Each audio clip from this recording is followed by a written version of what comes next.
Good day, guys. We are the fifth group and we are going to present about the Heckscher-Ohlin model.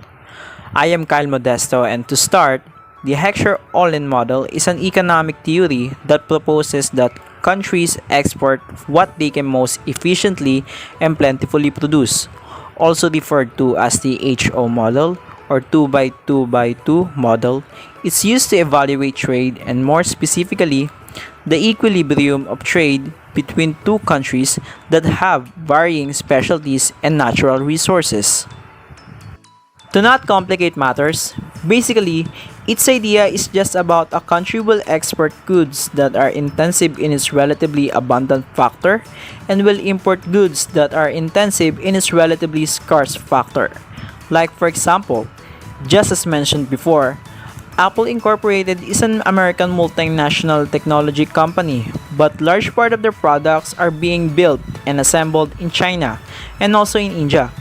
With that, we can all say that the United States of America is the capital-intensive one, considering that they are a first world country, while China and India are the labor-intensive countries, for the prices of the labor in both countries are similarly cheap.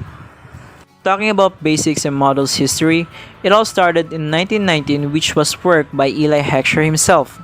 His student, Heckscher-Ohlin, contributed to it in 1933, and after some decades, economist Paul Samuelson expanded the original model, which resulted to some referring the concept as the Heckscher-Ohlin-Samuelson model. To simply put, the model explains mathematically how a country should operate and trade when resources are imbalanced throughout the world. It also included other production factors such as labor. The cost of labor differs from one another, so these countries with cheap labor force should focus on labor-intensive goods. Same goes to capital-intensive countries. Although it was reasonable, it wasn't justified and finding evidence to support it was hard.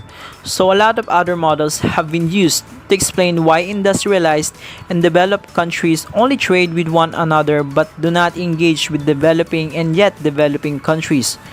This is what Linder hypothesis is all about. Countries with similar incomes require similarly valued products, and that this leads them to trade with one another. For instance, even though many nations produce automobiles, none of them can top the quality of products from Europe, Japan, and the United States of America. So therefore, these top players of the said industry would most likely to trade with one another. Real-world example of Heckscher-Ohlin model. In certain countries who have extensive oil reserve but have very little iron ore, meanwhile other countries can easily access and store precious metals, but they have little in the way of agriculture. One of the examples is the Netherlands, exported almost 506 million in US dollars in 2017, compared to imports that year of approximately $450 million. Its top import-export partner was Germany. Importing on a close to equal basis allowed it to more efficiently and economically manufacture and provide its export. The models also emphasizes the benefits of international trade and the global benefits to everyone when each country puts the most effort into exporting resources that are domestically naturally abundant. All countries benefit when they import the resources they naturally lack of, because a nation does not have to rely solely on internal markets.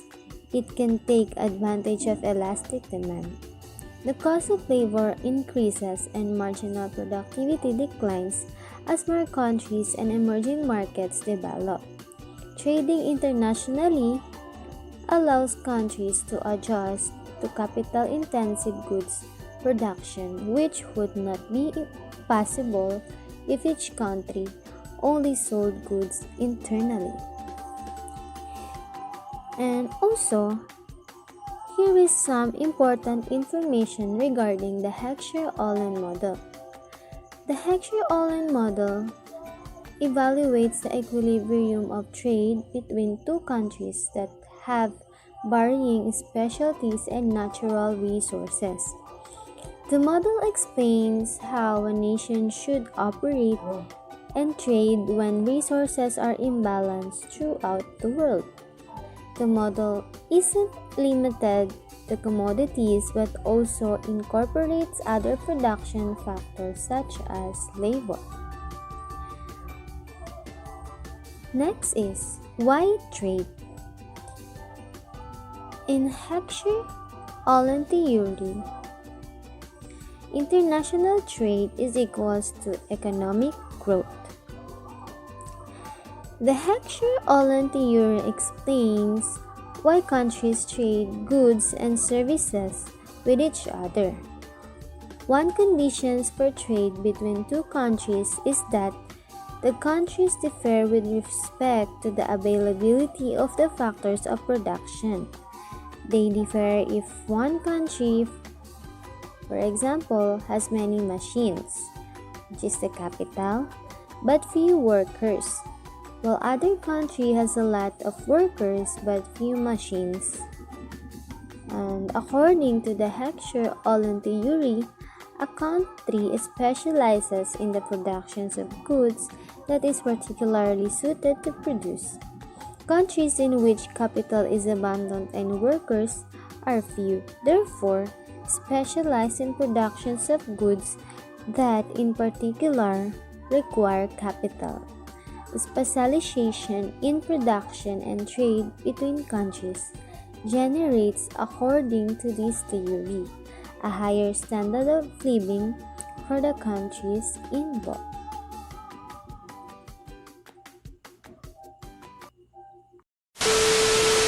So now, let's talk about Bertil-Ohlin, who also contributed to Heckscher-Ohlin theory. From cakes to a gold medal, Bertil-Ohlin was born in 1899. At the age of 5, Bertil was very fond of calculating the cost of the various cakes his mother baked, because mathematics was his favorite subject in school. He decided to study mathematics, statistics, and economics in college. After graduating from college, Bertil-Ohlin enrolled at the Stockholm School of Economics, where he studied under the guidance of the economics historian Elie Heckscher. Together, they developed the path-breaking Heckscher-Ohlin theory in the 1920s.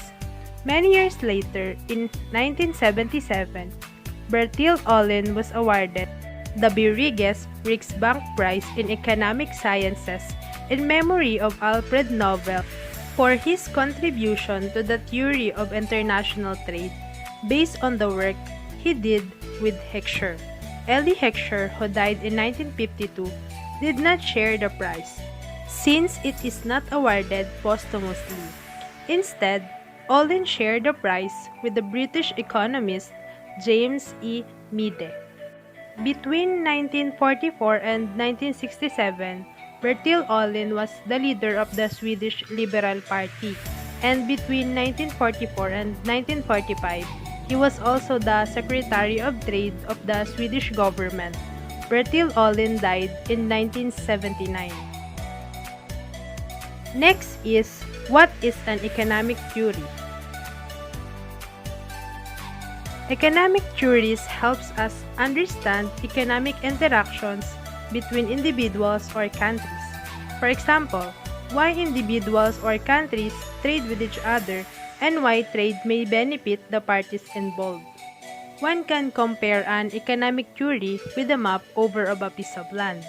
A map gives an idea of what a certain piece of land looks like, even though nature is too complex to be described completely by it. While a map can help us understand an unknown terrain, economic theories helps us understand economic interactions between individuals or countries. Next is machines and workers. The production of goods and services requires capital and workers. Some goods requires more capital, technical equipment and machinery, and are called capital intensive. Example of these goods are cars, computers, and cell phones. While other goods require less equipment to produce and rely mostly on the efforts of the workers. These goods are called labor-intensive. Examples of these goods are shoes and textile products such as jeans.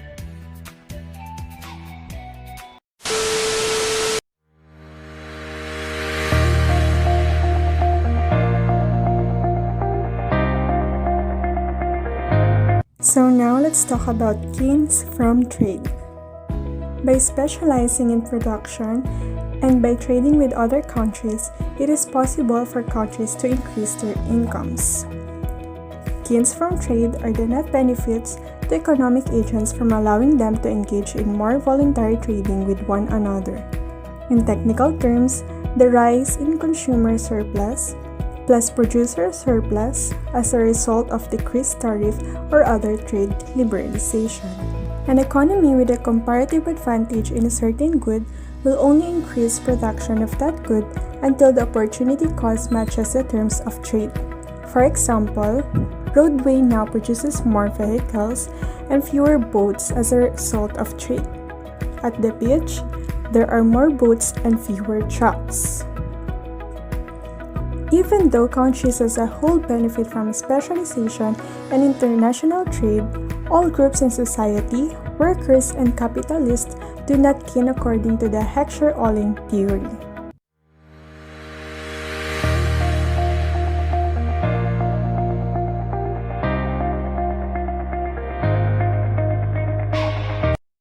And now let's go to the Heckscher-Ohlin trade theory. So what is the definition of the Heckscher-Ohlin trade theory first? In economics, a theory of comparative advantage in international trade that states that countries in which capital is relatively plentiful and labor relatively scarce will tend to export capital-intensive products and import labor-intensive products, whereas countries with a scarcity of labor will tend to export labor-intensive products and import capital-intensive products. The Heckscher-Ohlin trade theory says that two countries trade goods with each other and thereby achieve greater economic welfare if the following assumptions hold. First, the major factors of production, namely labor and capital, are not available in the same proportion in both countries. Second, the two goods produced either require relatively more labor. Third, labor and capital do not move between the two countries. Fourth, there are no costs associated with transporting the goods between countries. And lastly, the citizens of the two trading countries have the same needs. Hello guys! I'm Mary J. Oloroso and I'm going to discuss to you about bigger differences, greater gains according to Heckscher-Ohlin theory and other prize laureates' work on trade theory. Let's go! According to the theory, the more different the countries are regarding the capital to labor ratio, the greater the economic gain from specialization in trade.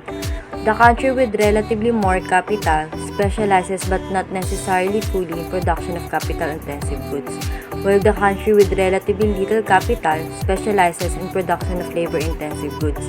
In 2005, Germany and the United States were the two biggest exporting countries in the world, followed by China and Japan.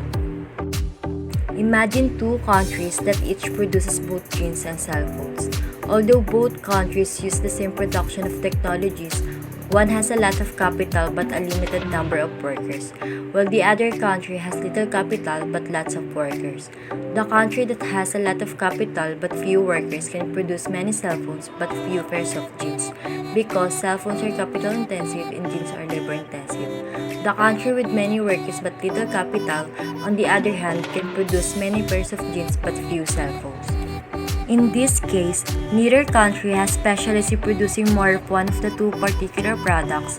Both countries produce about the same number of jeans and cell phones. In this other case, Country A, having more capital than labor, has specialized in producing more cell phones. Country B, having more labor than capital, has specialized in producing more jeans. In this case, trade may benefit both countries involved. Several other economists continued the work of Heckscher and Ohlin, notably Paul A. Samuelson, who received the prize in economics 1970. Bertil-Ohlin had informally argued that international trade would tend to equalize factor prices across countries. Samuelson was able to show mathematically that initial wage differences between countries disappear because of trade in the Heckscher-Ohlin model if the assumptions of the model are fulfilled. This result is called the factor price equalization theorem.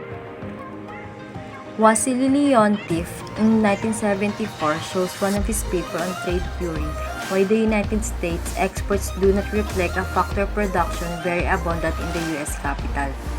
Even though the U.S. has more capital than most nations, most of its exports were goods requiring a lot of labor and its imports were mostly goods requiring capital. This is the opposite of the outcome that one would at first expect from the Heckscher-Ohlin theory.